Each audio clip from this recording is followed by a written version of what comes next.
Well, Governor Eric Holcomb says he does not support a statewide mask mandate. He wants to leave that up to local governments, but he is still considering it in schools. Governor Eric Holcomb says he may support a requirement based on the age of the classroom. The Indiana State Teachers Association says it would like to see grades 6 through 12 wear masks. Kindergarten through 5th grade still need consideration since some of the day would be spent teaching them about the masks and getting used to them. Holcomb says this is going to be a very well thought out decision. There's a lot of different opinions on this front as well, even in the medical community. And so we're factoring in all those considerations, including different age groups. Traditionally, schools get funds based on student enrollment. Some are now asking the governor to freeze last year's enrollment numbers so schools don't lose money if students drop out due to safety concerns. I asked him what it would take for him to do that. Well, I want to see what the numbers look like come fall when students are back, when parents are making the determination. So we'll know a lot more in a month and 2 months and 3 months how schools are not just staffed, but how schools are populated. Governor Holcomb says there's no deadline for his decisions, but he says he will announce them so that schools have enough time to safely prepare. For In Focus, I'm Kayla Sullivan.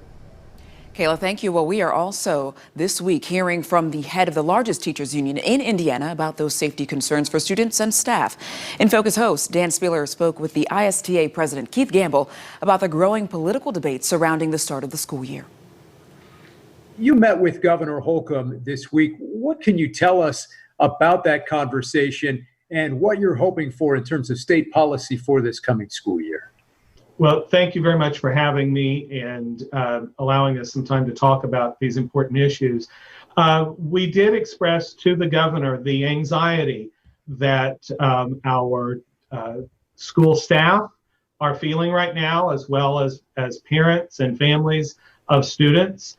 And a great deal of that anxiety is wrapped around a lack of clear guidance, both from the state and from oftentimes our local school districts.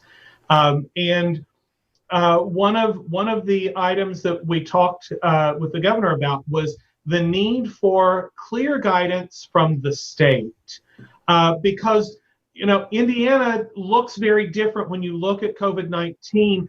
We have some areas where the outbreak is quite large, and other places that have really, maybe because they're not quite so densely populated, haven't felt the effects in the same way. And so instead of a blanket decision for the state, if we can have guidance about what is right for areas as they see what's happening with COVID, in order to give the best sense of, is it safe now for students to return in person? Is it safe for faculty to be in the buildings? So that was one of the items that we addressed with the governor. A second item, it is our position that in grades 6 through 12, masks should be mandated. They should be mandated for all adults and staff that are in the building. But we wanted to give some consideration to the kindergarten through 5th grade, in knowing that part of the job during the day will be teaching those kiddos, especially that the kindergarten for 2nd grade, especially just how to wear them and giving them a chance to get used to that. So we recognize that there should be some flexibility.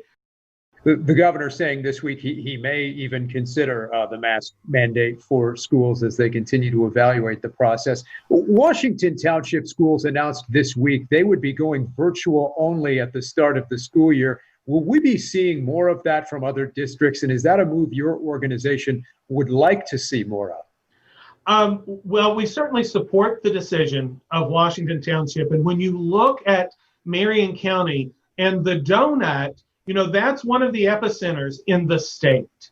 And so making sure that those facilities are safe, but in some of our urban areas, we have students who their only way to get to school is on a city bus.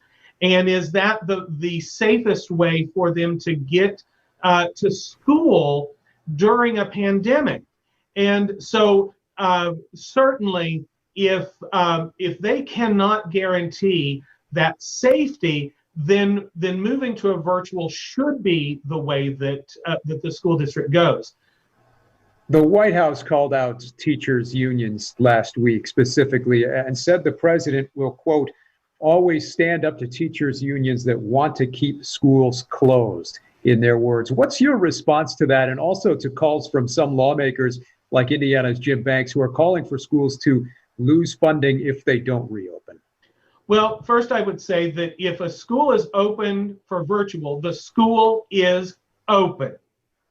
And I want to be very clear about that, because we're talking about closing a building in order to save the lives of students and staff. So I'm not buying into the rhetoric of virtual means closed. You know, Indiana has given money hand over fist and has lost money in schemes that were supposed to be virtual schools. So this idea that the school isn't open when they are providing virtual learning simply is not true. So I would assert that the school is open. It's just that the learning at this time has to take place differently. Keith Gamble with the Indiana State Teachers Association. Thank you so much for being with us. We appreciate it. Thank you very much. Happy to be here. Coming up next here this Sunday in Focus, our panelists tackling the issues facing our schools in our roundtable, plus a look ahead at November, how the Indiana races are shaping up, and an Indiana congressman finds out he once had the coronavirus. What Representative Trey Hollingsworth is doing now that he knows he has COVID antibodies.